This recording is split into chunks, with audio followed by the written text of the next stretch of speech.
¿Cómo están? Vamos a arrancar con, esta es la tercera entrega de capacitaciones del año de, ¿no?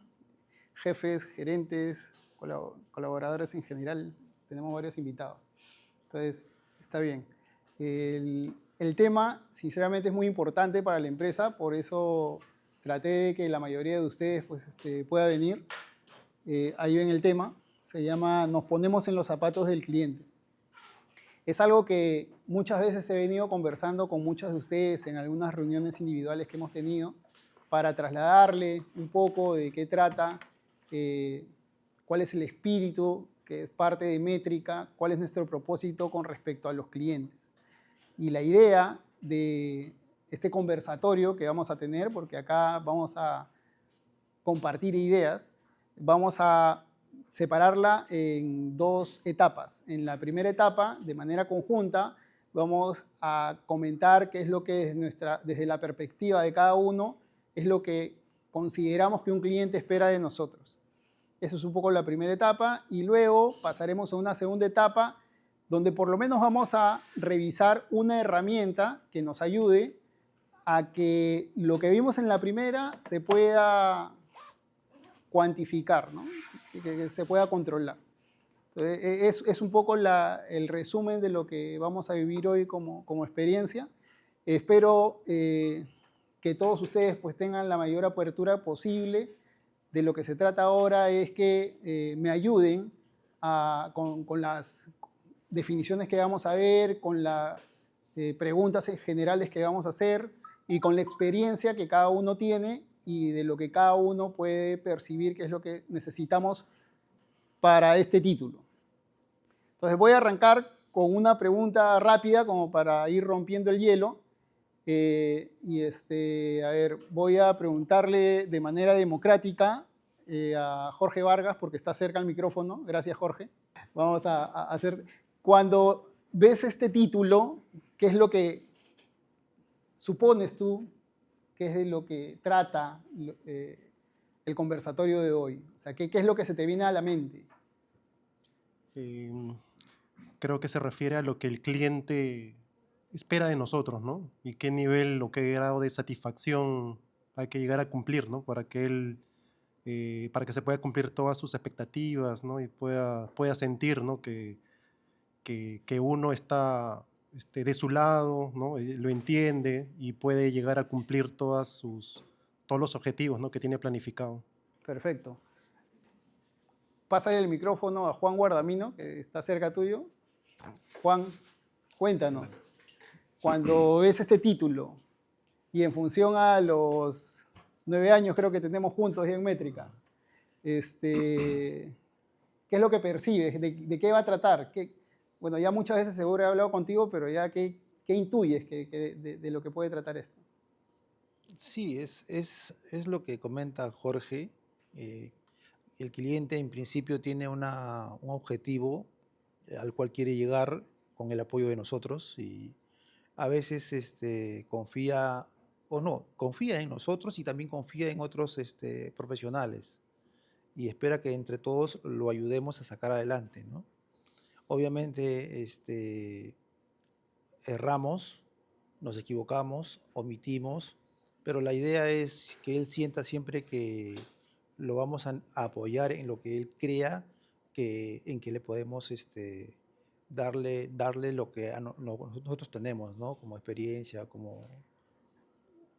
Perfecto. Mira, voy a agarrar algo de lo que has condensado tú, un poco la experiencia, y yo creo que es correcto.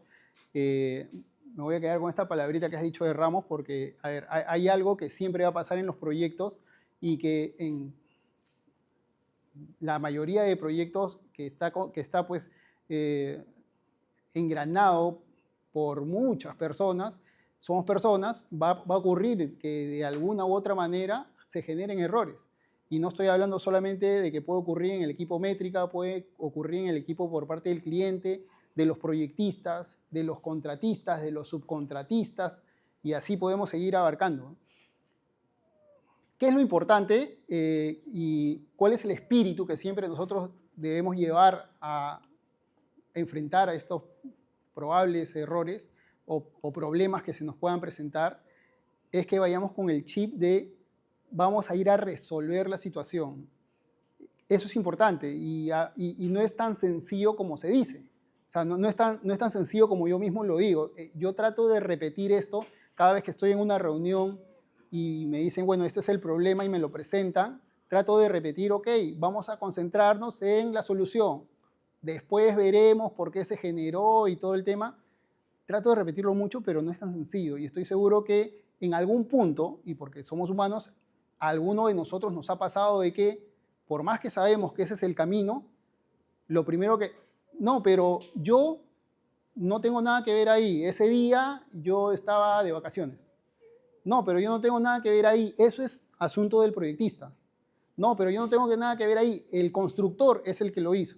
No, pero cliente, tú aprobaste eso.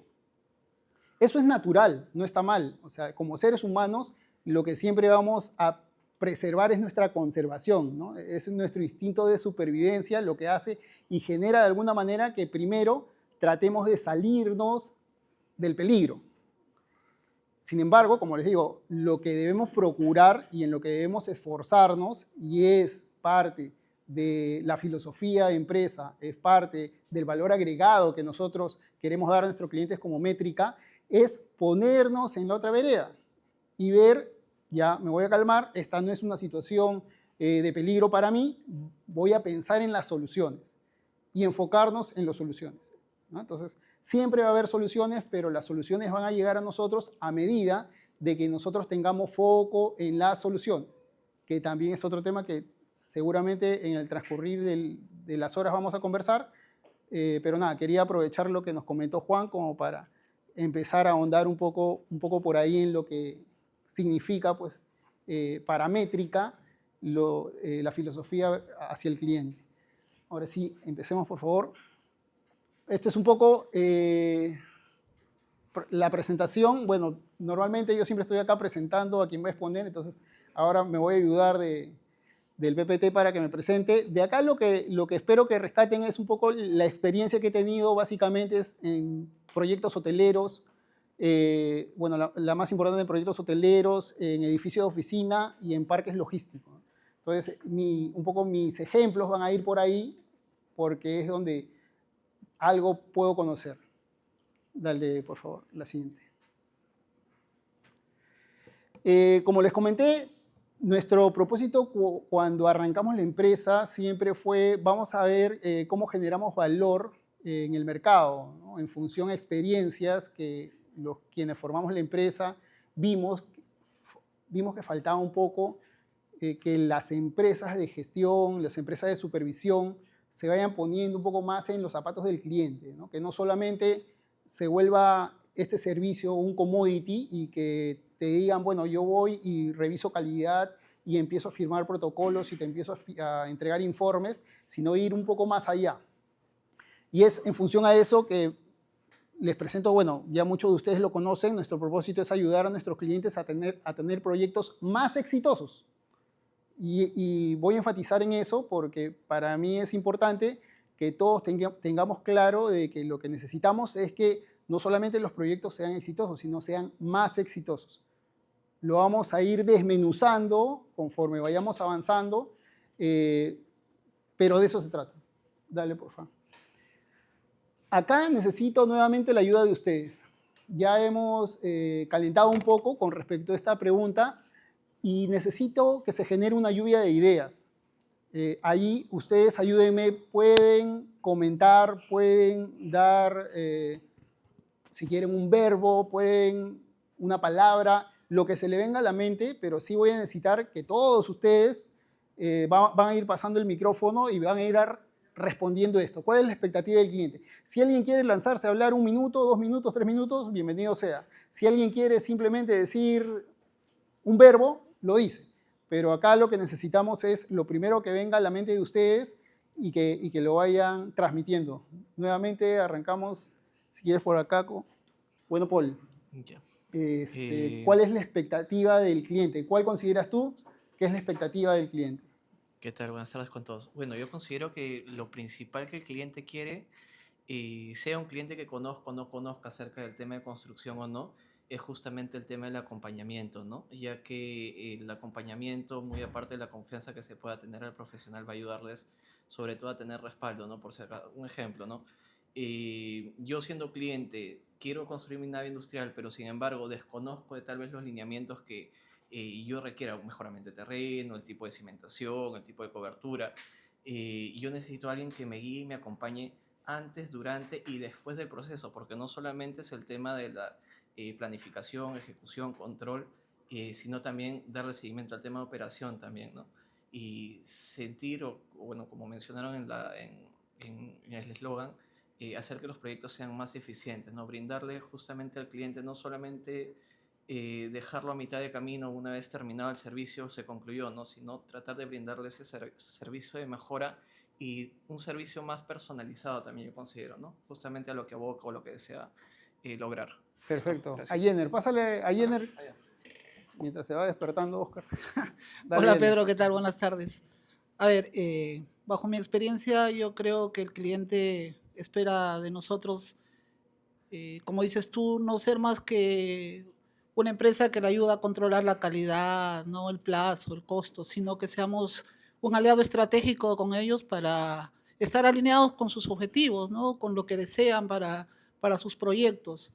Y queda en nosotros hacerlo de una manera empática, ¿no? Ser empática con el cliente es un poco difícil, ¿no? Ser empático. A ver, a veces para poder lograr esa empatía hay que hablar el mismo idioma y muchos de nuestros clientes no son técnicos, no son ingenieros, no son arquitectos y debemos buscar esa estrategia para poder llegar a ellos, ¿no? Bien. Alfonso. ¿Qué tal? Buenas tardes. Sí, Pedro, lo que yo creo que un cliente lo que espera es contar con un buen socio estratégico desde la concepción del proyecto, que puede ser la etapa de predimensionamiento o la etapa inicial, durante el desarrollo del proyecto, y creo que lo más importante es durante la operación, que es algo donde he visto yo, que muchos clientes han perdido la fe en sus gerencias de proyecto, en su supervisión.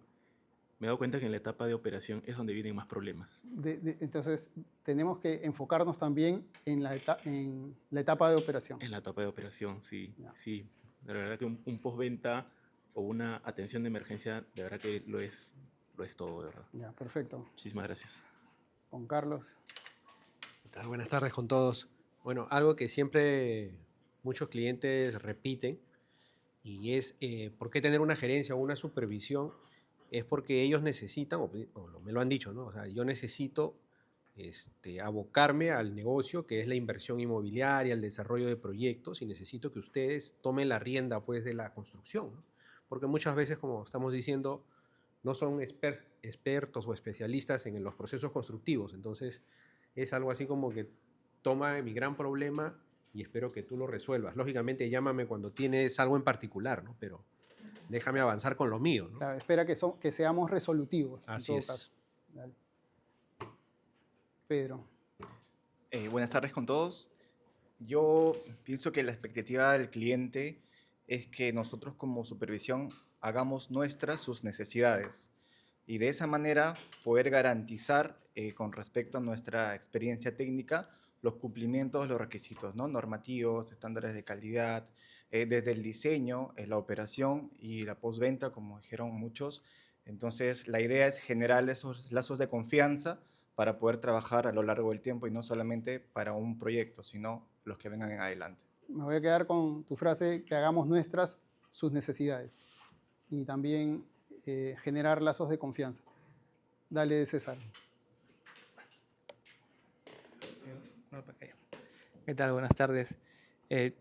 Yo considero que la expectativa del cliente por ahí va alineado a darle el mayor valor posible a la inversión que va a hacer en su proyecto. Eso. ¿Repito? Repite, por favor. Ok. Darle el mayor valor posible a su inversión. Ok. Entiéndase valor, pues no todo lo que compone, o todos los procesos, estrategias que involucra tener su proyecto realizado. Ya, darle el mayor valor posible a su inversión, podríamos ¿De qué estamos hablando? Cuando tú empiezas un negocio o cualquiera de nosotros y lo que queremos es darle mayor valor a la inversión, ¿qué es lo que estamos buscando ahí? ¿Por qué se genera eso? Cuando cada uno de ustedes, en general, no necesariamente en un tema de empresa, pero puede ser en algún emprendimiento, puede ser en educación, puede ser en lo que ustedes necesiten, lo que entendería yo que buscan es que sea rentable, ¿no? O sea, si es que estamos hablando de darle valor, como bien dices, lo podría de alguna manera enfocar a la rentabilidad. Lo podremos un símil a la rentabilidad, ¿no? La rentabilidad se podría manifestar dentro de etapas del proyecto, ya como el proyecto tal cual, Es correcto. ¿no? Que el proyecto esté dentro del tiempo, dentro de los costos y que se le entregue al cliente lo que él de verdad necesita, ¿no? O sea, que se genere el valor y como siempre se pone en nuestros informes mensuales, ¿no? Agregarle valor, ¿no?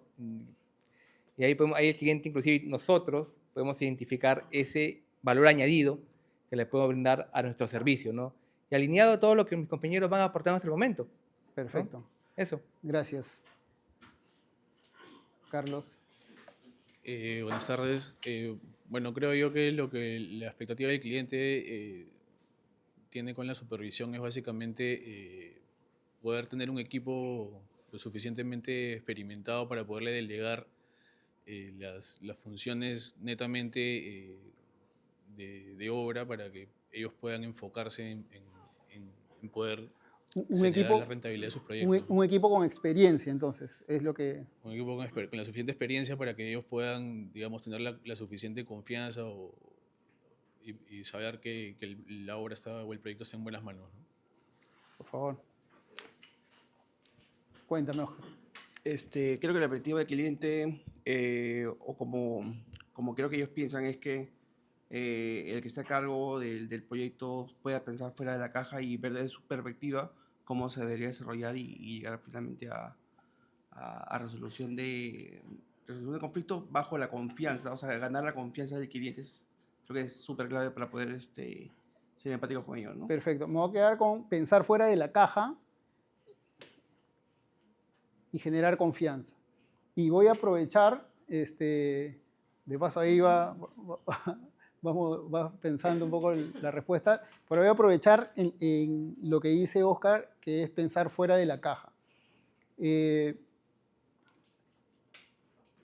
Lo que debería pasar en una reunión en la cual todos o la mayoría de acá siempre estamos participando, ya sea representando al cliente o con el cliente, es que nosotros podamos concentrarnos en esa reunión para que luego, y es lo que esperan los clientes, podamos ofrecerles soluciones a los problemas que se van a ir dando, ¿no? ¿Y a qué voy? Voy a llegar al tema de pensar fuera de la caja.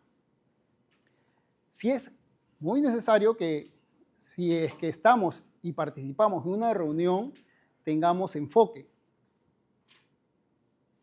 que no es sencillo. Por naturaleza, lo que nos va a pasar a nosotros es que vamos a desenfocarnos en función a lo que nuestra atención nos permita. Y cuando somos niños, y los que tienen hijos, sobrinos, los deben entender, cuando eres niño, pues aparece un color por allá, un sonido por acá, y los niños van desenfocándose, ¿no? En función a lo que va llamando un poco su atención. Esa es la naturaleza humana. O sea, no es que vamos a ir contra la naturaleza, por eso no es sencillo enfocarse. Cuando en realidad necesitamos enfocarnos, lo que necesitamos es poder concentrarnos. Entonces, sí es importante que sepan ustedes que no es algo sencillo, no es algo natural, es algo inclusive que se debe practicar.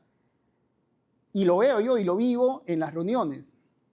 Sé que hoy por hoy, pues el tener un aparato digital a la mano genera que nuestro foco no pueda permanecer y constantemente nos estamos desenfocando.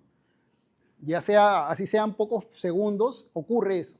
Entonces, no es sencillo, pero sí a lo que invito a todos es que cuando estén en una reunión con el cliente, cuando estén en una reunión donde se van a presentar los problemas, tratemos de buscar ese foco, tratemos de concentrarnos, que no, repito, y voy a repetir muchas veces porque sí necesito que ustedes entiendan que no es sencillo. es importante que se enfoquen para poder determinar y absorber cuál es el problema. Si es que no estás enfocado, el problema real puede aparecer y puedes no verlo. E inclusive puede pasar que quien lo esté exponiendo no lo vea. Entonces, sí se necesita gente enfocada para que vea el real problema. Y ahí es donde puede pasar de que de repente alguien levanta la mano y dice, oye, pero ¿es por este camino o es por el otro? Y todo el mundo entiende, oye, sí, ¿no? Es por el otro camino. Entonces, sí es necesario que cuando estén en las reuniones den ese foco para poder determinar y entender y ver cuál es realmente el problema. Pensar fuera de la caja. Pensar fuera de la caja, a ver, no estoy diciendo que desenfocarse sea malo. De manera natural nos desenfocamos, ¿no? Que es lo que les expliqué hace un momento con el ejemplo de los niños. Eso pasa de manera natural. Entonces, cuando es en automático, hay dos tipos de desenfoque, ¿no? Este que es en automático y el que estamos haciendo, por ejemplo, en la reunión de ahora. Esta lluvia de ideas se produce en función a diversas teorías, pero que van a tratar de que se desenfoquen y que puedan traer del inconsciente algunas respuestas al problema. Cuando hablamos de pensar fuera de la caja, en realidad, para ese ejercicio, lo que tenemos que hacer es desenfocarnos un poco. Puede sonar enredado y lo que quiero es aclararlo. Para absorber el problema, foco. Entendí el problema. Una vez que entendí el problema, lo que va a pasar es que en función a la experiencia, muchos de manera automática y de manera consciente van a poder dar soluciones, ¿no? Y de repente va a aparecer alguien que la mayoría va a decir, oye, pensó fuera de la caja, que va a dar una solución en función al desenfoque. Hay ejercicios tanto para enfocarse como para desenfocarse. Pero si quieren ser o esperan ser las personas que en la mesa piensen fuera de la caja, primero foco para entender el problema y luego un poco de desenfoque, donde internamente tal vez una de las formas en la que pueden llegar a eso es internamente haciendo su lluvia de ideas y en función a eso, una de ellas les va a llegar y ustedes de manera automática se van a dar cuenta, por acá es, y la van a lanzar. Entonces, igual, para enfocarse hay ejercicios también que si es que, a ver, ¿qué es importante para que ustedes lleguen a una reunión y puedan tener foco? Hay dos componentes. Uno, que se sientan tranquilos, que sientan que no están llegando a un lugar donde los van a atacar, porque veo a veces gente que va predispuesta a las reuniones a discutir, entonces ahí ya no hay concentración. Entonces, para que haya concentración, tienes que estar tranquilo y tienes que tener energía. Lo recomendable siempre es que las reuniones pues, sean lo más temprano posible, para que puedan tener la mayor energía del día. Si es que llegas con predisposición de que este es un lugar donde me van a atacar o este es un lugar donde estoy en peligro, la naturaleza nuestra lo que va a hacer es que no haya mucha conexión y se va a activar lo que llaman el sistema simpático, ¿no? El sistema simpático lo que va a hacer es que tu corazón se acelere, que la energía vaya más a tus músculos en vez de conectar con las zonas del cerebro que necesitamos conectar como para entrar en conciencia y en foco. Y no va a pasar de que vas a dar soluciones. Vas a estar a la defensiva, vas a estar tratando de autosabotearte de esta manera, pensando de que estás en una zona de peligro. Entonces, importante para que puedan concentrarse, que lleguen a una reunión, se sienten y ustedes mismos se digan de que, oye, este es un lugar seguro, este es un lugar tranquilo, acá no me va a pasar nada. Y que tengan toda la energía posible para dar ese foco. Eso para concentrarse, para que puedan enfocar, ¿no? Y para el desenfoque puede ser una lluvia interna o algo similar. Pero, a ver, me he explayado un poco, pero sí considero importante porque es un ejercicio que procuro hacer, que me funciona y que estoy seguro que a medida de que cada uno lo vaya adaptando a su personalidad, le va a poder funcionar. Y ahora sí, para ti.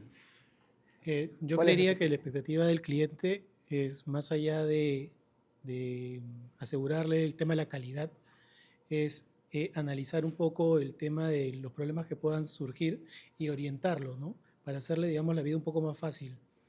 Porque, o sea, igual finalmente el cliente será quien tome la decisión, pero orientado a todas las posibilidades que pueden haber, ¿no? Ok, me voy a quedar con lo que has dicho de hacerle la vida más fácil. La verdad que me ha tocado estar del lado del cliente por una buena cantidad de años, casi 10, y sinceramente mucho se puede resumir en eso, ¿no? O sea, el cliente busca eso. Yo estoy contratando equipo especializado, gente que sabe mucho de sus temas, y lo que quiero es que me haga la vida más fácil. O sea, sí, tiene mucho que ver con eso. Dale, Juan. Sí. A ver, un poco de lo último que he encontrado en un cliente y me llamó la atención. Su preocupación en que la constructora y la supervisión no estén peleándose. Se preocupó mucho y le puso tanto énfasis a ese tema de que él dijo, yo no quiero estar en el medio de dos que estén discutiendo toda la vida. Procuren llevarse bien. Entonces dije, ese temor... O sea, espera que se genere equipo, que se colabore, que se trabaje colaborativamente. Es lo que esperaría un cliente en función a lo que dices. Que es lo que normalmente cualquier cliente desearía, ¿no? Pero si ya, como bien dices, a veces hay personas que van predispuestas a pelear o a discutir más que a generar Sí, soluciones. Pasa mucho y sobre todo, como les digo, cuando pasa eso es porque están entrando y consideran de que hay un ataque para ellos, ¿no? De que hay peligro para ellos. Ahí lo que les invito a hacer es, hay un ejercicio en el que tú te imaginas que estás dentro de una burbuja y finalmente esta energía que llega en ese sentido, pues trata de repelerla y tú simplemente quédate en tu modo. Porque si entras un poco a vibrar en la misma frecuencia, pues esto lo que genere fricción y ya no vas por el tema de las soluciones, ¿no? Ya simplemente empiezas a repartir culpa y eso es lo que no debería pasar. Gracias, Juan. A ver, vamos a parar ahí un poco.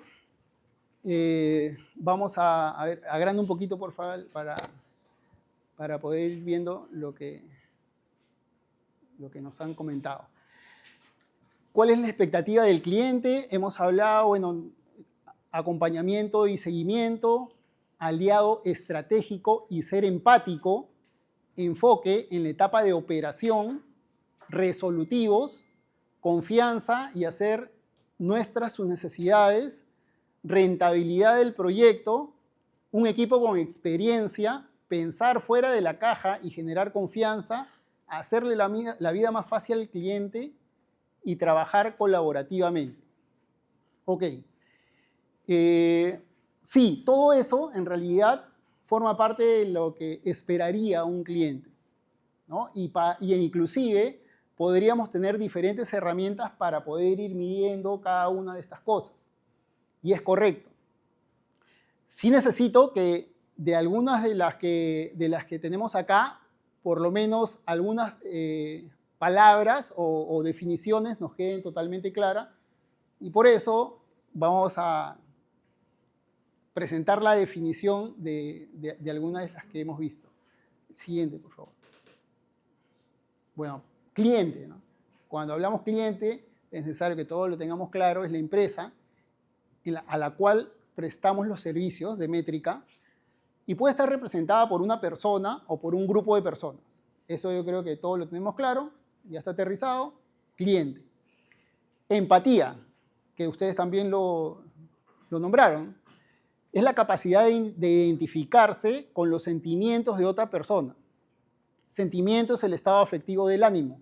Ahora, cuando nosotros hablamos de empatía y cuando uno de ustedes ha hablado de empatía, Jenner, creo que fuiste tú, nos referimos obviamente a empatía con los clientes, ¿no? Por eso es importante esas tres definiciones anteriores. Finalmente, empatía con cliente es la capacidad de comprender sus necesidades y sentimientos para ofrecerles soluciones que satisfagan sus expectativas. Esta definición es muy importante que la tengamos clara. Finalmente, los clientes van a estar representados por personas siempre y ocurra eso. O sea, ocurre que va a haber necesidades, que va a haber sentimientos y que va a haber expectativas. ¿no? Y cuando hablamos de expectativa, es la esperanza de conseguir o realizar algo, o la posibilidad de que algo suceda, un objetivo o un reto planteado. ¿Ya? Entonces, de estas 5 definiciones, por favor, voy a repasar esta de acá, que es la que me interesa que todos tengamos claro: empatía con los clientes. Es la capacidad de comprender sus necesidades y sentimientos para ofrecerles soluciones que satisfagan a sus expectativas, ¿no? Y siempre se escucha de parte de los clientes: necesito que te pongas en mis zapatos. Es lo que nosotros, inclusive como empresa, profesamos. Es parte de nuestro propósito.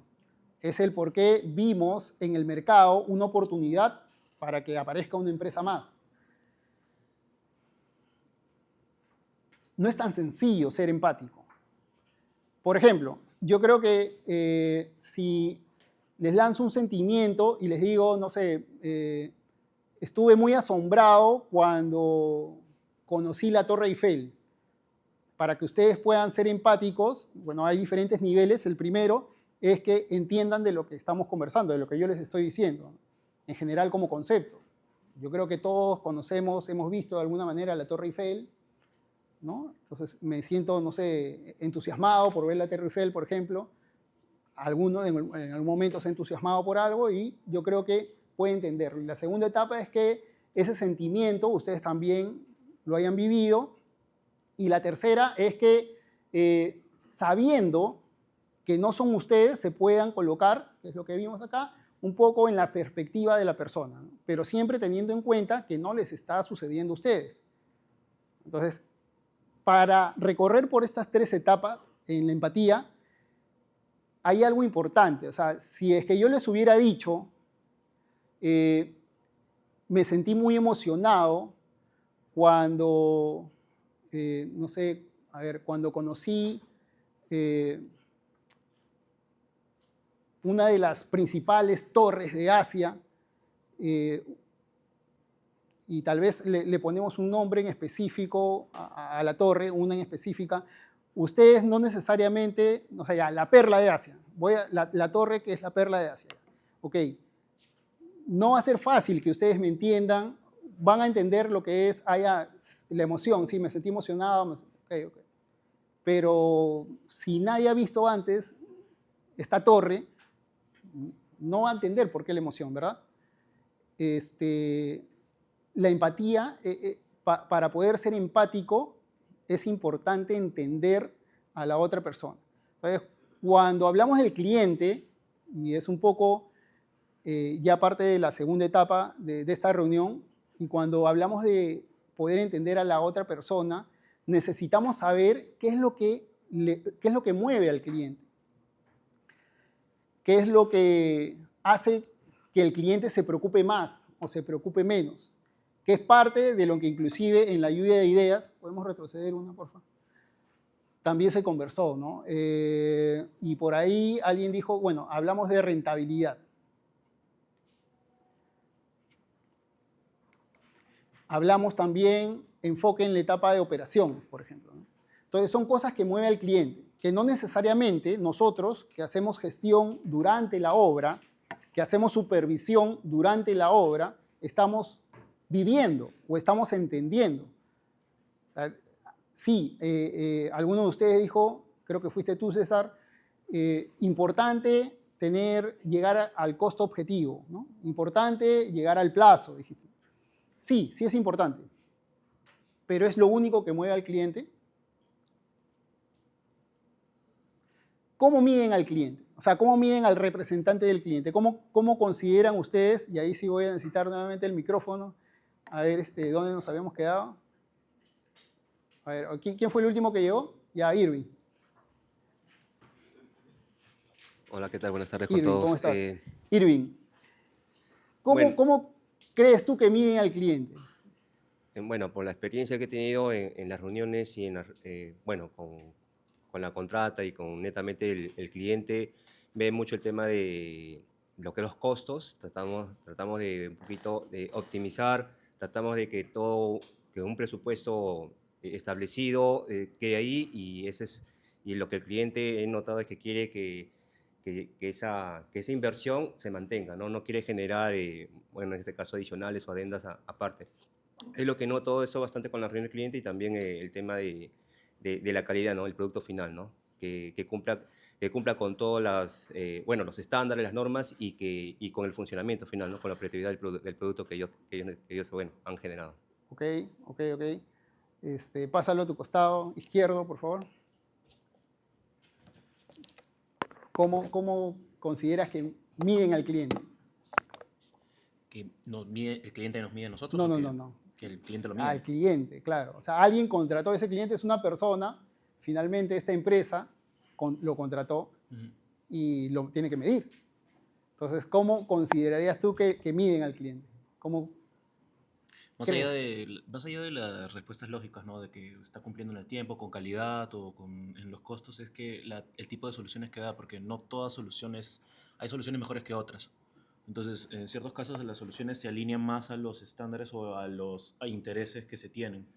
Por ejemplo, ¿no? Si yo, no sé, pues, ¿no? El cliente tiene que cumplir no sé, pues, construir una agencia en 30 días y por un costo menor a, no sé, $500,000. Ok. ¿Qué pasa si en el proceso le quitó satisfacción al cliente, se generó multas, se generó problemas con los vecinos? O sea, en el proceso de llegar al objetivo, perjudicó su marca, perjudicó a la persona que lo contrató. Entonces, no todas soluciones, hay soluciones mejores que otras realmente, ¿no? Entonces, puede que llegues a la meta, pero el cómo llegas a la meta y si estás alineado a lo que inicialmente era el interés, es una forma más real de medir resultados a este nivel de gestión. Perfecto. Puede que llegues a la meta, sin embargo, el cómo llegues a la meta es muy importante. Me voy a ir quedando con eso. Pásalo atrás, por favor, y ya con Oscar terminamos ahí las consultas para avanzar. Dale, Oscar. Buenas tardes con todos. Creería yo que el directorio que escoge a la persona que va a liderar el proyecto lo escoge en función a que esté alineado al core business del cliente principal, ¿no? Hay muchos clientes que su negocio principal no es construir, sino diferentes negocios, ¿no?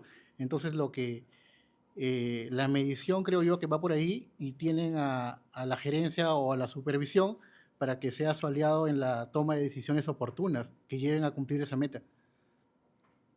Perfecto. Vamos a ir a la siguiente diapositiva, por favor. En la mayoría de los proyectos en los que nosotros nos involucramos son proyectos de inversión, ¿de acuerdo? Digo en la mayoría porque no necesariamente todos los proyectos que vamos a supervisar van a ser proyectos de inversión, pero seguramente más del 80%. Los proyectos de inversión suelen tener estas etapas, estas 4 etapas. Van a arrancar con una idea, ¿no? Que va a solucionar algún problema. Luego pasan a la preinversión, donde hacen análisis para ver la viabilidad de este proyecto. Una vez que le dan viabilidad, pasamos a la fase de inversión, que es donde ya todos nosotros sí o sí participamos, supervisando, gestionando. Y luego, finalmente, a la fase de operación, que como muy bien dijo Alfonso, es una fase importante e inclusive es la fase más larga de la vida de un proyecto. Cuando tú generas un proyecto de inversión, de todas maneras, como bueno, todos los que sabemos y todos ustedes que saben de la definición de un proyecto, debe tener un inicio y un fin. Entonces ellos deben determinar una cierta cantidad de años para este proyecto, que no solamente termina en la parte de construcción, sino se va hasta inclusive la fase de operación. Como proyecto de inversión en sí, tienes que también tomar la parte de operación. Esta fase de operación la puedes considerar a 10 años, a 15 años, a 20 años, ya dependiendo del plan de negocio que tú quieras presentar.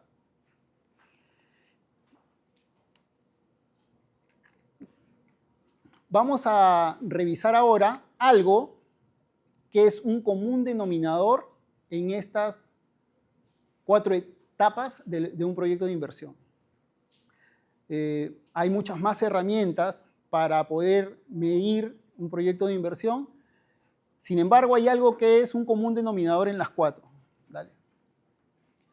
Y es la rentabilidad. La rentabilidad la empiezan a ver desde la idea, ¿no? En una servilleta inclusive. Muchos hacen anécdotas de cuando empezaron sus negocios, y he escuchado a más de uno, y siempre me dicen, no, esto se generó con una idea y vimos la rentabilidad en un análisis de servilleta. Eso es real, pasa mucho. Esta rentabilidad se ve en la etapa de preinversión, en la fase de inversión, y se sigue viendo en la parte de operación. Entonces, el común denominador en todas las etapas del proyecto siempre va a ser la rentabilidad. Lo que tenemos que ver hoy, o lo que vamos a ver hoy, es una herramienta que nos ayude a todos a entender un poco lo que vive el cliente desde la parte de la rentabilidad. Porque si no, no vamos a poder ser empáticos. Si no entendemos esa parte del cliente en el cual el común denominador es medir en función a la rentabilidad, no vamos a poder ser empáticos. Y muchas veces ocurre que dices, no, ¿sabes qué? Yo le recomendé al cliente ir por este camino, sin embargo, él tomó otro camino diferente. Y no entendemos, ¿no? Y decimos, no, se está equivocando. A ver, yo soy un creyente de que no hay nadie mejor que el cliente para tomar sus decisiones. ¿Por qué? Porque normalmente los clientes tienen más información que nosotros.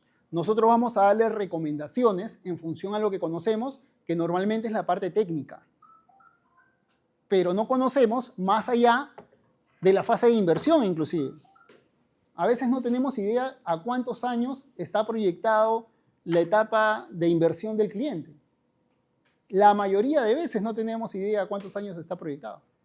Eso quiere decir que no tenemos información respecto a la operación.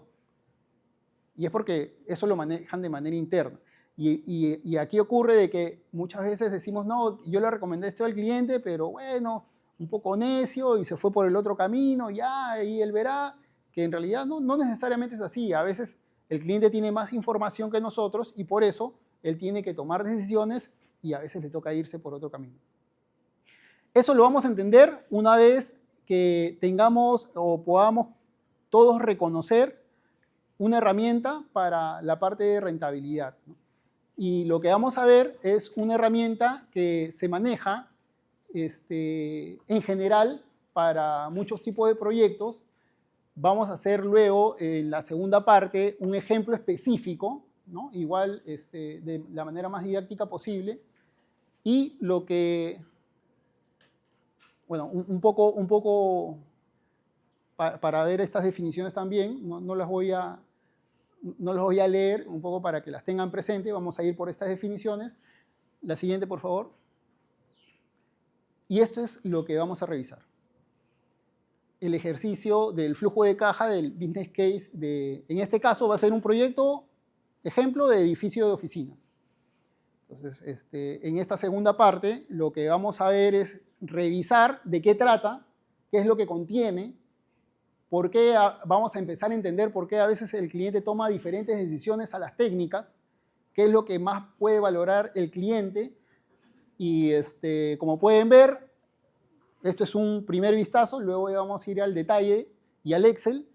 En este business case, que es de un proyecto de edificio de oficinas, hay 2 años, que es cuando se genera pues toda la etapa de inversión, donde está toda la construcción, y luego viene el año 1, 2, 3, que es toda la operación, y en este caso, para el ejemplo, vamos a considerar 20 años de operación. ¿Ok? Entonces, vamos a hacer un break aquí, vamos a salir un poco, a mover las piernas, y en la segunda parte ya vamos a ir un poco al detalle de lo que sería el business case. A ver, quiero arrancar, antes de ver el business case, con un videito. Ahí para que... Nuestros clientes cambian completamente su visión de cómo se debe sacar adelante un proyecto de construcción. Dejamos que ellos te cuenten. Hola, mi nombre es Álvaro Chinchayán, soy gerente país en Latam Logistic Properties. Métrica nos apoya desde el inicio de nuestras operaciones en el país, desarrollando primero Parque Logístico Lima Sur y hoy también Parque Logístico Callao. Con Métrica crecemos y hablamos el mismo idioma. Yo considero que lo más importante en la relación que uno debe tener con su gerente de proyectos, con su supervisión de obras, y en este caso con Métrica, creo que es la transparencia, ¿no? Los proyectos son dinámicos, tienen retos que cambian en el tiempo. Lo importante es tener a alguien de confianza a tu lado que los mida, los pueda mitigar, los pueda identificar y te los pueda de alguna manera transmitir siempre con una solución de la mano. Yo considero que Métrica tiene una gama de servicios y productos que tranquilamente puede calzar con muchas empresas de desarrollo en real estate y de construcción. En realidad, en los casi 7 años que nos conocemos o que venimos trabajando juntos, hemos pasado desde servicios de gerencia de proyectos, supervisión y últimamente gerencia de la construcción. Pienso que a través de los años hemos generado una buena relación, una muy buena relación con Métrica y eso se ve reflejado en los proyectos que hoy estamos llevando a cabo. Yo volvería a trabajar con Métrica. A ver, lo que acabamos de ver en realidad es, son declaraciones totalmente espontáneas de un cliente. Le pedimos que pueda hablar pues, para nuestras cámaras, se sentó y simplemente le hicimos una pregunta y se explayó, o sea, no hubo mucho que preguntar. De lo que me quedo, con lo que me quedo es que en realidad mucho de lo que ustedes comentaron es lo que ahora hemos escuchado, ¿no? Hablaba de tema de confianza, hablaba de que siente que Métrica habla el mismo idioma, temas de rentabilidad, temas de experiencia. Y eso es, ¿no? O sea, finalmente es importante que nosotros sepamos que nuestra principal misión y nuestro propósito está en ayudar a que los clientes tengan proyectos más exitosos. Nuevamente, y ahora sí entramos a nuestro Excel del business case, la idea de presentarles este business case es que podamos entender un poco lo que no es necesariamente visible para nosotros, pero sí ve el cliente. Esta es una de las herramientas, no es la única, pero es una de las principales con las que siempre van a estar midiendo al cliente. Hay otras más, como ustedes las han mencionado y cuando solicité la participación, todos estaban en lo cierto. Sin embargo, hay una que es el común denominador en los proyectos de inversión, que es esta de aquí. En este Excel, donde vamos a poder ver un poco lo que es el business case en general, vamos a llegar a determinar la rentabilidad en el tiempo del cliente. A ver, ahora sí, déjame pasar por acá.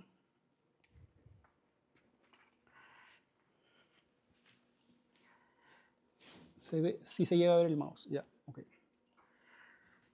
¿Qué es lo que vemos en este cuadro? Arrancamos viendo el área arrendable, GLA, siglas. En este caso, estamos hablando de para nuestro ejemplo, va a ser un proyecto de oficinas, donde hay 22.800 de área arrendable netamente de oficinas. En un basamento o en un primer nivel va a tener un área de retail, ¿no? Que puede ser un restaurante, puede ser una tienda por departamento. Acá hay 1.000 metros cuadrados en el ejemplo. Si vemos cómo está distribuido un poco los metros cuadrados de oficina, estos van a estar distribuidos de esta manera. Bueno, tenemos piso 2, piso 3, cada uno de los pisos tiene 1.200 metros cuadrados de área arrendable. Si ven acá, estamos juntando, o para efectos de este business case, estamos agrupando algunos pisos. Y esto se genera de esta manera porque cuando alquilan oficinas, estas son oficinas para alquiler, cuando alquilan oficinas hay algunos clientes, pues bueno, son clientes grandes que vienen y te dicen, bueno, yo necesito 2 pisos, 3 pisos, y es por eso un poco el cómo lo estamos agrupando acá. El primer nivel, 600 metros cuadrados, una tienda de retail y hay un restaurante de 400 metros cuadrados, ¿no? Por eso los 1000 metros cuadrados que mencionamos. Tiene parqueos, ¿no? 818 estacionamientos, estamos hablando de 5 sótanos y el área construida en total son 55.000 metros cuadrados. ¿Ya? Importante diferenciar, una cosa es el área arrendable, que acá suman estos 24.200, y otra es el área construida, ¿no? Entonces ahí sí es un detalle que debemos tener en cuenta. El área construida va a afectar a los primeros años, que es los años de inversión. Entonces, sin embargo, el área arrendable va a tener afectación en todo el proyecto de inversión en general, ¿no? En los 22 años, 2 años de inversión y los 20 años de ejercicio que tenemos en este modelo. ¿Qué más tenemos? Precios de renta. Nuevamente, acá en efectos del ejercicio hemos puesto diferentes precios de renta, ¿no? Dependiendo cómo vaya cerrando con algún cliente, pues puedes tener distintos precios de renta. ¿Ya? No necesariamente en este ejemplo pues es el precio de renta que hoy existe en el mercado. Tengamos en cuenta que el mercado en alquileres de oficina es fluctuante, ¿no? En función a lo que denominan vacancia, que es el área sin arrendar, y de la oferta y la demanda, pues los precios pueden subir y bajar. ¿Ya? Y en función a eso también es que vemos acá variación de precios. Precios para los parqueos, para las tiendas menores. Hasta aquí yo creo que todo es algo que la mayoría de ustedes puede haber visto y puede tener cierto conocimiento, ¿no? Pero sí es importante que sepamos que existe. En este cuadro ya hablamos de renta variable. Este es algo que no necesariamente todos debemos de conocer, pero existe. Sobre todo en los proyectos que tienen que ver con retail. ¿A qué se refieren con renta variable? Es que el monto que anualmente vende, en este ejemplo, este restaurante, el restaurante 1, nuestro cliente, ¿no? Quien va a arrendar este espacio, espera tener una renta mínima variable anual, ¿no? En este caso ellos determinan que va a ser el 6%. Y es por eso que finalmente, en función a los metros cuadrados, hay un ratio de venta anual por metro cuadrado y ellos esperan y según contrato determinan de que el 6% de esa venta va a ser una renta variable. Así es como normalmente se cierran los tratos en retail, tienen una renta fija que es muy pequeñita y tienen una renta variable que inclusive tiene un mínimo. Entonces, importante esto para que lo tengan en consideración en los proyectos, sobre todo los que tienen algo de retail o inclusive hay muchos que solamente son retail. Supuestos para el business case, todos estos son los supuestos, tipo de cambio, el incremento de renta, es decir, cada año va a haber un incremento de la renta. Si estabas cobrando $20 metro cuadrado, pues esto anualmente se va a ir incrementando al 3% y cada 5 años va a haber un incremento adicional del 5%. Todos estos supuestos forman parte de los contratos de arrendamiento y se establecen pues, como punto de partida entre nuestro cliente y el arrendador. Incremento de gastos, IGB, impuesto a la renta, impuesto predial, arbitrio, seguro, alcabala, depreciación, financiamiento, presupuesto CAM, que es el costo de la operación.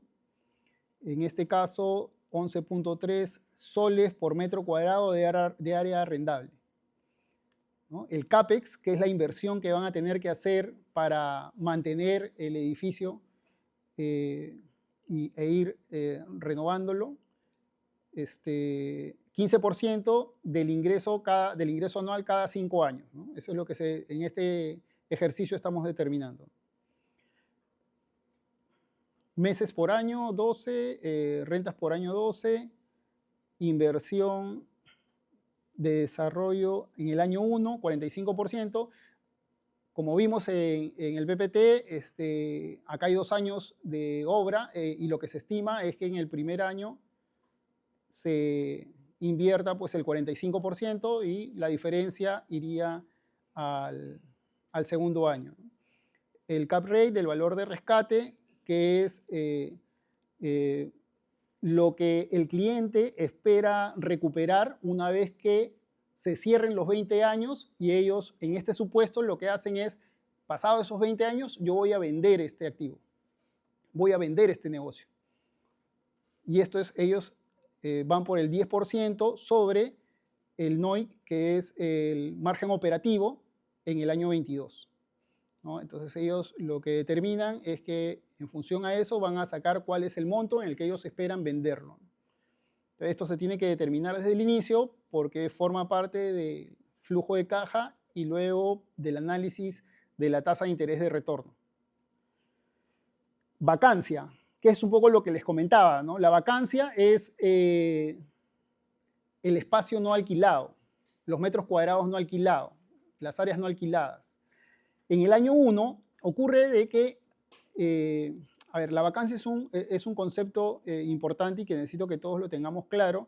En este ejercicio, en el año 1, cuando tú alquilas una oficina, lo que normalmente le das al arrendador es un periodo en el cual ellos no te van a pagar por el alquiler y van a tener que instalarse, ¿no? Entonces, ese periodo puede ser 2 meses, en algunos casos 3 meses, normalmente va por ahí. En este ejercicio, ese es periodo del año 1 en el que no vas a poder cobrar, porque es el periodo en el que ellos tienen que llegar a implementar cómo se alquilan normalmente los edificios, sobre todo el de este ejemplo, se alquilan en casco, ¿no? Entonces llegan los clientes y ellos se tienen que ocupar de instalarse y de hacer todos los acabados interiores.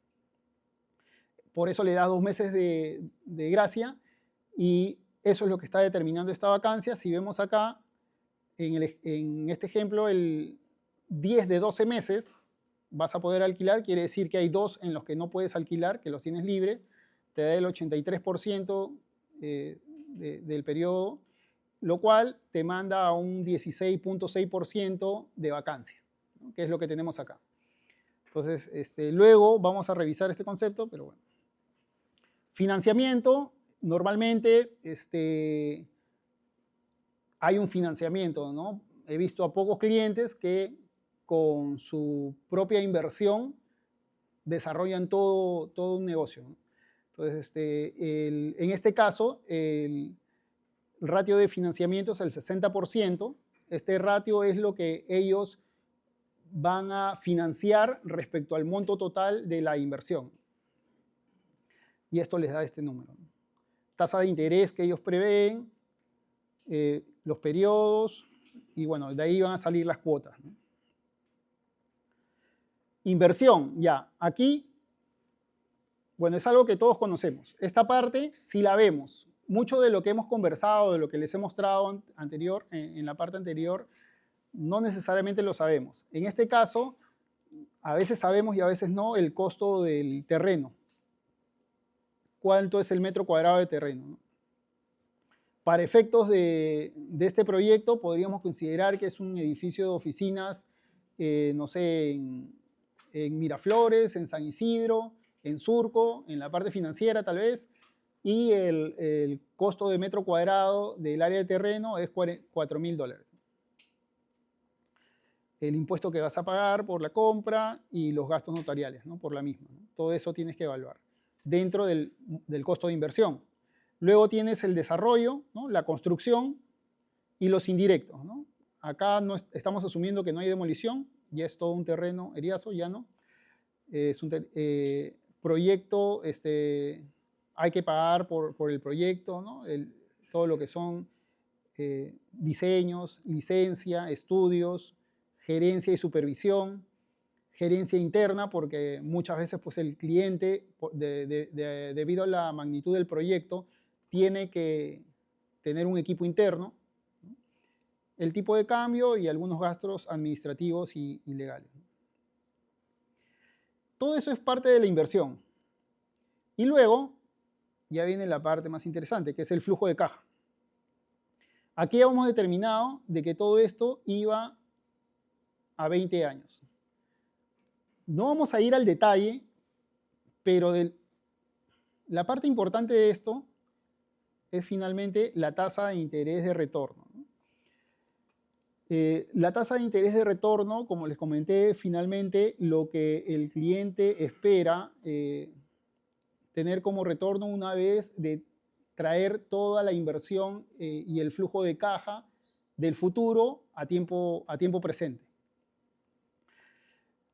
¿Qué es lo que ocurre con los clientes?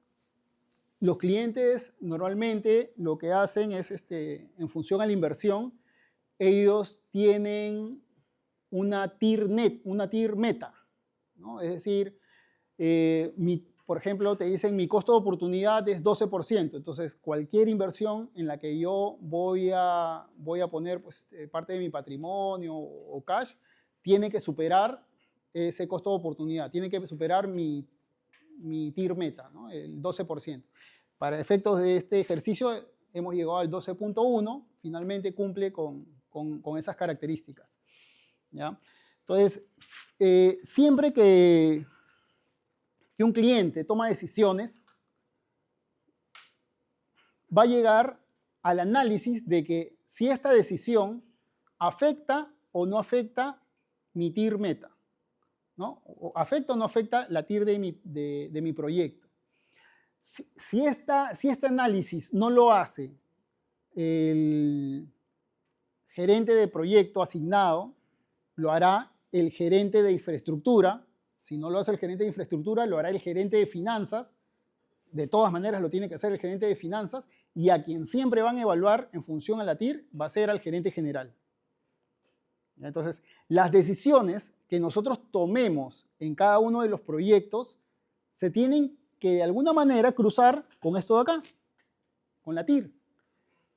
Si es que tomamos decisiones que finalmente hacen que la TIR crezca, definitivamente va a ser una decisión que cualquiera va a poder sustentar. Y ante cualquier directorio, el gerente general no va a tener problema en explicar y en exponer el por qué tomó esa decisión. Finalmente, es un proyecto de inversión y lo que se necesita en este proyecto de inversión es tener una buena TIR. A veces por eso ocurre de que nosotros le podemos dar recomendaciones técnicas al cliente y el cliente no va por ahí, porque finalmente es un proyecto de inversión. Entonces, si una recomendación técnica hace que mi costo se eleve y no tengo alguna devolución o algún retorno por esa inversión, lo que va a pasar es que la TIR se va a ver afectada. Tal vez 0.1, pero ya no va a ser la misma TIR. Y como ven, el 0.1 para este ejemplo es vital. Si yo llego al 0.1 menos, llego al 12%, que es mi costo de oportunidad. Y ahí el inversionista lo que me va a decir, oye, ¿para qué te lo di a ti? Yo puedo hacer 12%. Mi costo de oportunidad es 12%. Si yo te lo estoy dando a ti, ¿no? Es para que tú puedas lograr por lo menos el 12,1. ¿No? Y me refiero al inversionista hacia nuestro cliente, ¿no? ¿Qué es lo que le diría el inversionista al cliente? Entonces, si es sensible, un 0.1 puede hacer de que tu proyecto ya no sea viable. Contractualmente lo pueden establecer así. Quien genera la inversión le puede decir a su socio, oye, ok, esta es la inversión, pero condicionando a una TIR de mayor o igual a 12.1%. Y si no cumples, pues ahí vas a tener algunas penalidades, restricciones, etc., ¿no? Se complica la situación. ¿En qué podemos aportar nosotros? A ver, nosotros en realidad sí podemos aportar mucho al mejoramiento de esta TIR. A ver, primero, lo más lógico y lo más rápido es el tema de los costos, ¿verdad? Si nosotros vemos, y vamos acá a los costos, y vamos a hacer el ejercicio acá mismo. Costo de inversión, construcción. A ver, si logramos que el ratio baje, vamos a suponer que es 500. A ver, déjame ver si esto está amarrado.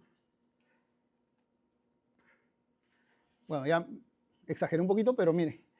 Si bajo $100 de mi ratio de construcción, mi TIR de 12.1 pasó a 14.2. La verdad que es una exageración. Un punto de 0.5 de una TIR es demasiado.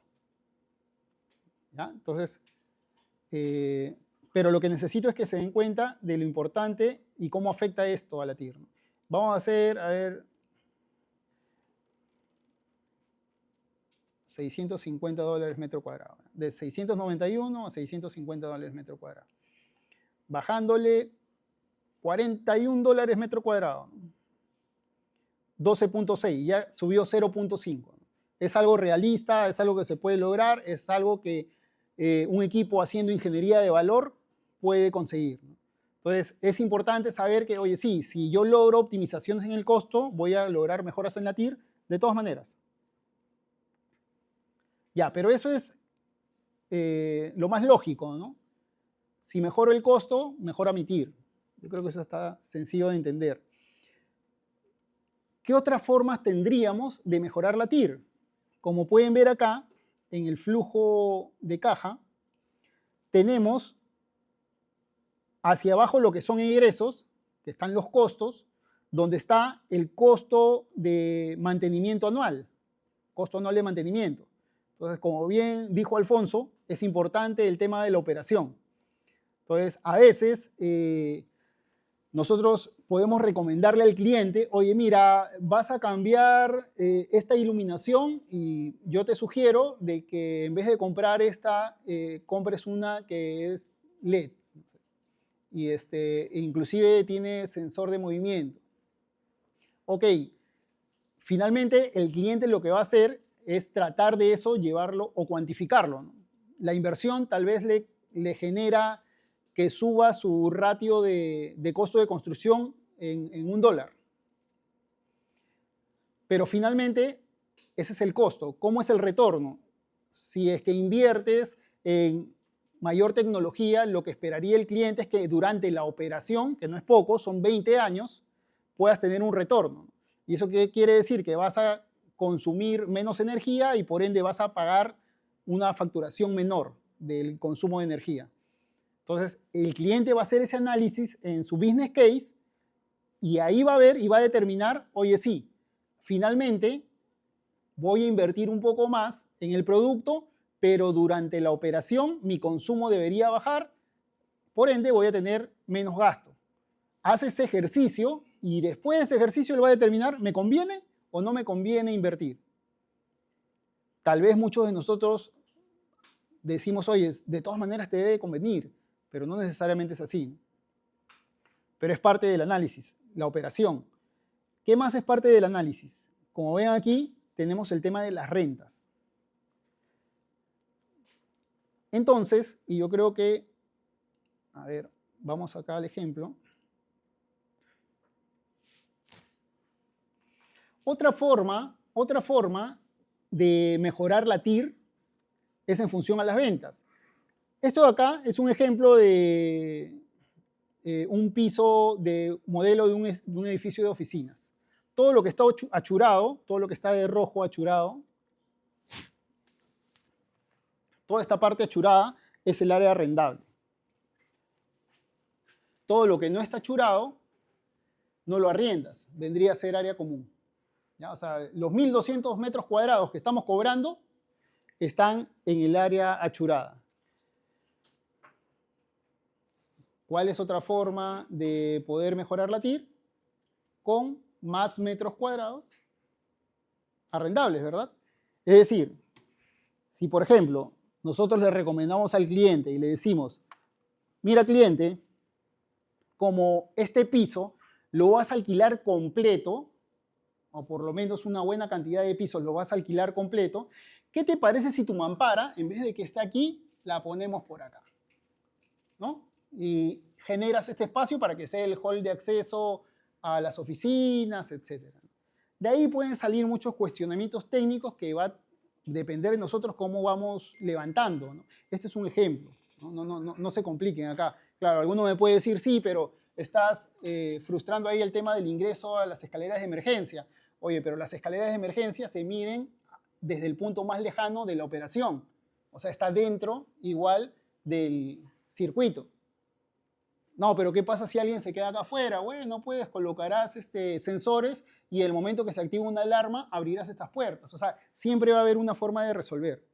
Eso finalmente puede tener un poco de costo, pero ahí es donde se tiene que evaluar el costo-beneficio. O sea, vamos a asumir que estos metros cuadrados que ganamos son, no sé, 25 metros cuadrados por cada cuadrado que tenemos ahí, para el ejercicio, ¿no? Entonces, si hiciéramos eso en el ejercicio, y de los 1.200 metros cuadrados por piso, nosotros, por una recomendación finalmente de diseño, que la podemos hacer, logramos de que el cliente tenga 50 metros cuadrados más por piso. ¿Cómo impacta esto en la TIR? Que ya sabíamos que era 12.1. 12.5, ganamos el 0.4 de la TIR. ¿Cuánto le costó al cliente? Sí, seguramente algún impacto puede tener, no sé qué tanto, ¿no? Porque igual lo que has hecho es correr una mampara, la mampara ya existía, tal vez cambiaste porcelanato por alfombra porque, no, es más, o sea, e inclusive generas un deductivo ahí porque el porcelanato lo tenías en áreas comunes y tú como entregas ese en casco, ni siquiera lo entregas con alfombra.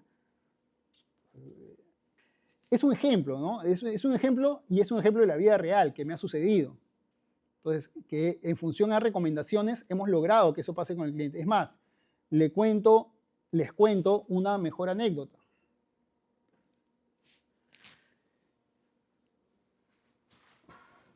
Hay una forma de alquilar, hay una mecánica de alquilar que utilizan las oficinas Prime, no solamente a nivel nacional, sino a nivel región e inclusive también en Norteamérica, que en función a un manual denominado BOMA, si tú cumples ciertas características y eres una oficina Prime, lo que toca, y está estandarizado, es que cuando tú alquilas un piso completo, esta área, que vendría a ser área común, es parte del área arrendable. En algún proyecto en el que participé, donde todo el mundo pensaba justamente en cómo mejoramos la TIR, y estamos hablando de hace más de 10 años atrás, cuando arrancaba todavía el boom de los edificios de oficina y cuando se empezaban a alquilar edificios de oficina grandes, es decir, plantas como las del ejemplo, de 1.200 metros cuadrados, 1.300, 1.400, lo que normalmente ocurría y la forma de alquilar de estas oficinas Prime era como lo hemos hecho en el ejercicio. Hasta que alguien revisó los estándares y el manual BOMA y dijo, oye, según manual BOMA, si nosotros alquilamos el piso completo, esta se vuelve un área arrendable. Todo esto es un área arrendable. Ya se habían alquilado un par de pisos por ahí o algunos más. Pero a partir de ahí, lo que establecieron en la empresa es, ok, entonces a todos los clientes que tengan carácter global, es decir, que vienen de afuera y que están acostumbrados a este estándar, hay que mantenérselo. Y se empezó a alquilar en función a los estándares BOMA. ¿Tienen idea de lo que fue esa investigación? ¿Tienen idea del impacto que generó? Vamos a hacer el ejemplo. Fueron por lo menos 220, 230 metros cuadrados por piso. Esto era 1.200, ¿no?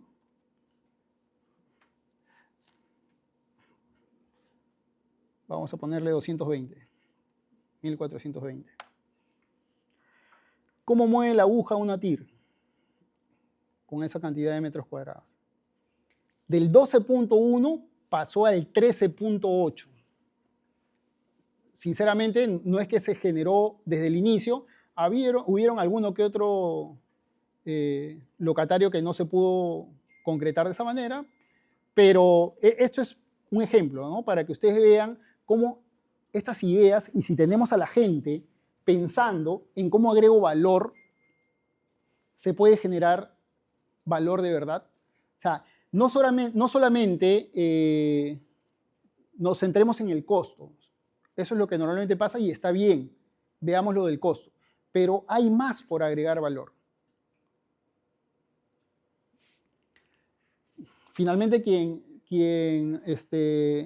determinó esto, lo propuso, se estableció, se empezó a aplicar en la empresa. Hasta ahora ya lo alquilan de esa manera. Eran de los primeros edificios que se hacían aquí con esta magnitud de metros cuadrados por planta. Se empezó a replicar y bueno, ahora muchos de los edificios lo utilizan, ¿no? Los que cumplen ciertas características, ¿no? Hay características que te dicen que, por ejemplo, en el estándar BOMA, de que necesitas, me parece que 500 metros cuadrados como mínimo de planta para ir por esto, ¿no? O sea, un edificio que tiene 450 metros cuadrados, así alquiles el piso completo, no cumples con el estándar BOMA, no debería aplicar. Tienes una cantidad mínima de pisos, cantidad mínima de estacionamiento, etcétera, etcétera. O sea, pero el proyecto en el que se aplicó esto cumplía con todo eso, ¿no? Entonces, es cuestión de ver y tal vez muchos de los proyectos cumplen con algunos estándares que no son notados por el mismo cliente y podemos nosotros también hacer sugerencias en general. ¿Qué otra cosa impacta en el modelo de business case? Bueno, ya vimos el costo.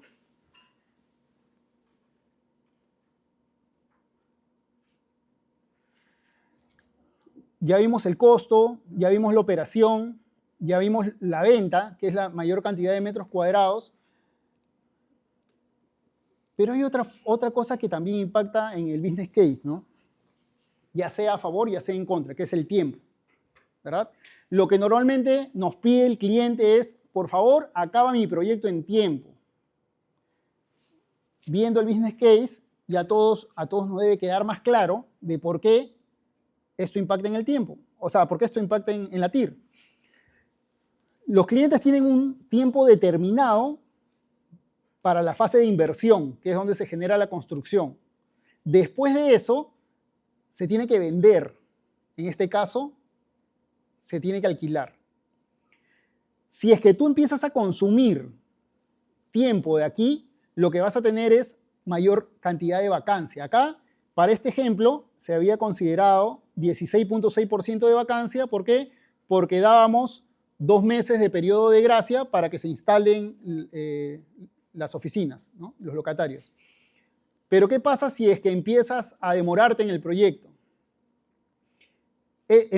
Ya no vas a tener 10 meses para cobrar en el primer año. Vamos a suponer que te demoras 2 meses. Entonces ya no tienes 10, lo que tendrías es 8, ¿no? Antes de hacer el cambio. Lo que tendrías es 8. ¿Eso qué va a hacer? Va a generar mayor vacancia. Entonces la vacancia, de todas maneras, va a empezar a mover el business case, ¿ya? Pero a lo que quiero llegar no es a la parte negativa, porque eso creo que es intuitivo y creo que es lógico. No tengo que demostrar que con mayor vacancia nuestra TIR va a bajar. Eso es intuitivo. Yo quiero ir por el otro lado. Si ya sabemos que entregar tarde puede generar, o va a generar de todas maneras, que nuestra TIR baje,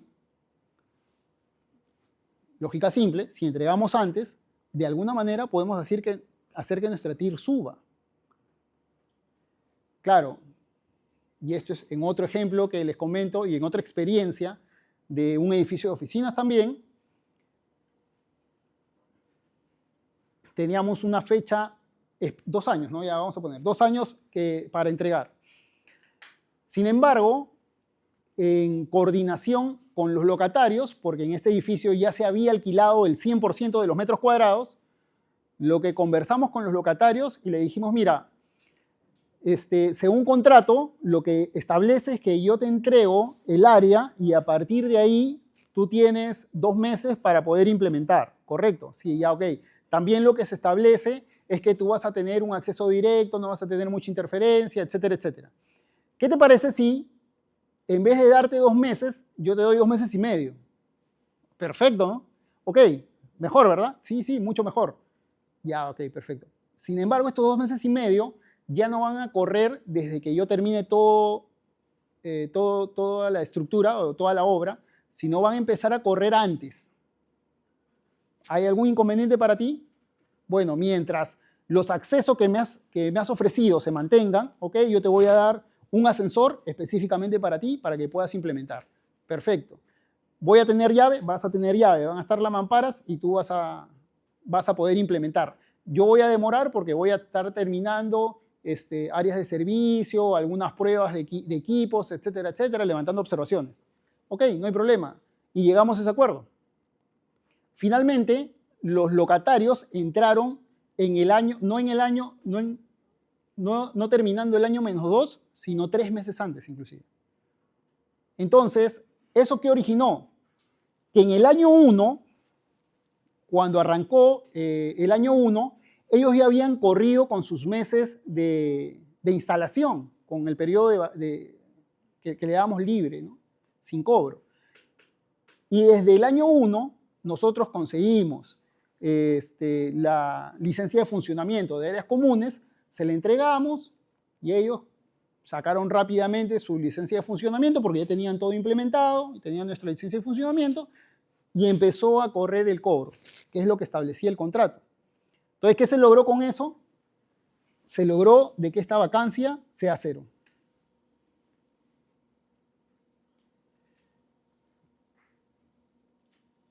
Y si tú reduces 2 meses, mira, estamos hablando solamente de 2 meses, ¿eh? 2 meses de vacancia, está subiendo un punto la TIR. Es así de importante el poder entregar a tiempo. El efecto contrario va a ser si entregas tarde, ¿no? O sea, ya sabemos que en este ejemplo, si entrego 2 meses tarde, me va a bajar la TIR 1 punto. Perdón. ¿Ya? Entonces, en eso nosotros también podemos agregar valor, ¿no? Hoy, e inclusive, se da en operaciones,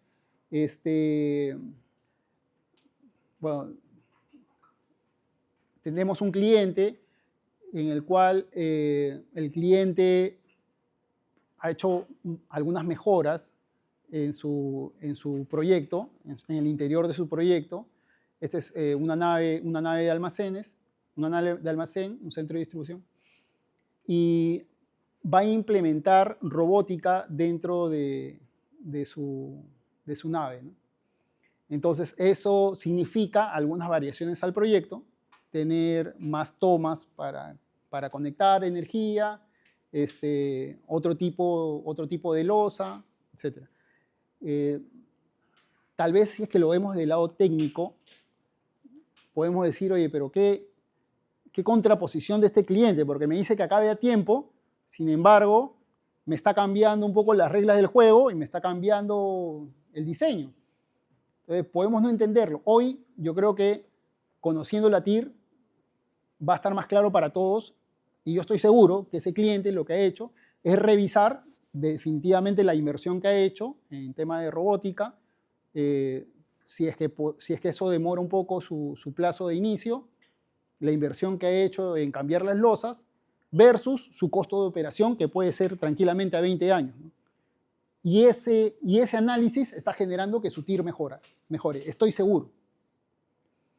Entonces, cuando entiendes un poco la TIR, vas a poder entender un poco más al cliente y vas a poder, de alguna manera, inferir y decir, claro, lo está haciendo, entonces sí, pues tiene que mejorar la TIR.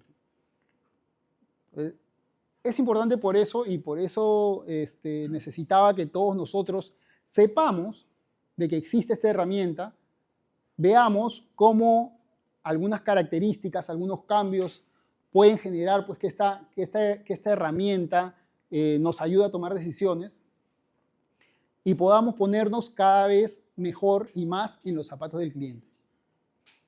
¿Ya? O sea, la intención de mostrarle la TIR, la intención de que ustedes puedan ver estos ejercicios que hemos hecho, es para que ustedes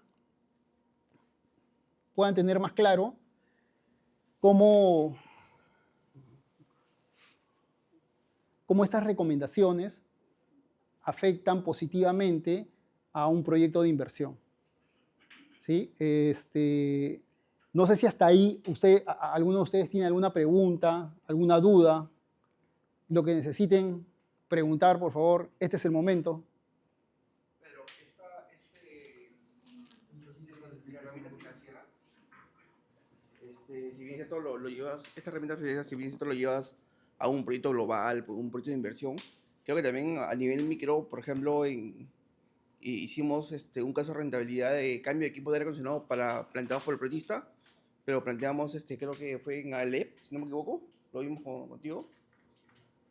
Cambiamos el sistema de climatización y finalmente lo llevamos a una proyección a 5 años y sacamos que era más rentable cambiar los equipos, si bien cierto era más costoso en el momento de la inversión, finalmente la rentabilidad de 5 años era había mayor beneficio. Entonces, es el mismo caso, pero a una escala menor. Exacto. Y eso lo llevamos a llevar en cada proyecto, ¿no? O sea, justamente analizar el costo-beneficio de hacer un cambio para ver la rentabilidad del proyecto, porque finalmente impacta en el tiempo. Qué bueno que lo traes a colación.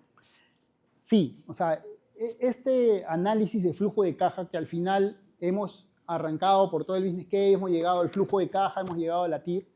Claro, es un análisis que se puede hacer en general. Claro, en este ejemplo hemos tomado un proyecto en global, todo el proyecto, para poder entender un poco más los ejemplos que he dado, pero como lo dice Oscar, hay cambios pequeños en los que también se puede hacer este análisis, ¿no? Y puedes determinar la rentabilidad. Y puedes determinar, oye, esto te va a ser rentable en 5 años. ¿Qué quiere decir? Que si tu proyecto de inversión tenía un tiempo de proyección a 10 años, del año 6 en adelante, pues va a generar más rentabilidad todavía. Entonces, sí es bueno que cuando veamos alguna recomendación que podamos dar, tengamos en nuestra cabeza un poco el chip de, oye, ¿qué pasaría esto si lo llevo al tema de rentabilidad, ¿no? ¿Cómo puedo aportar?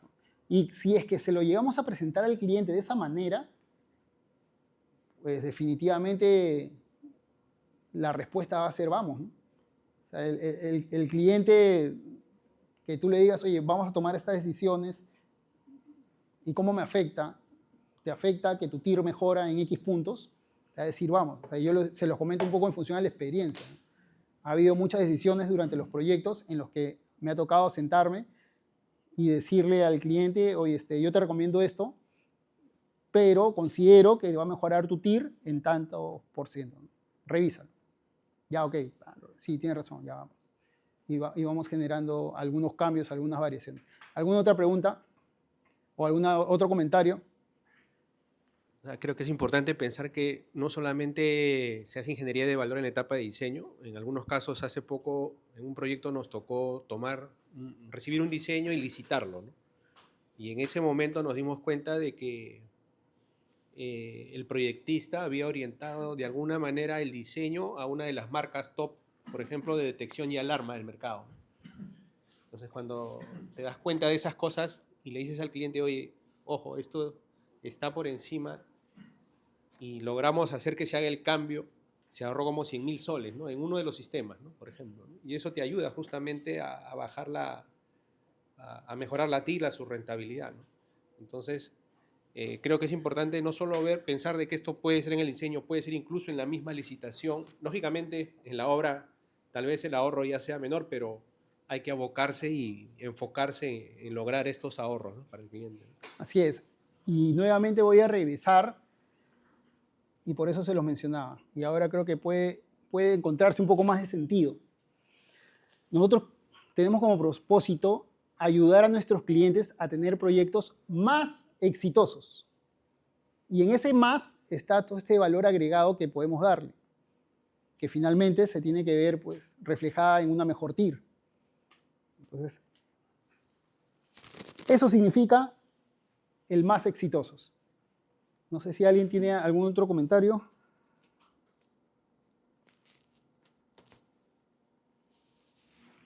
¿Alguna pregunta?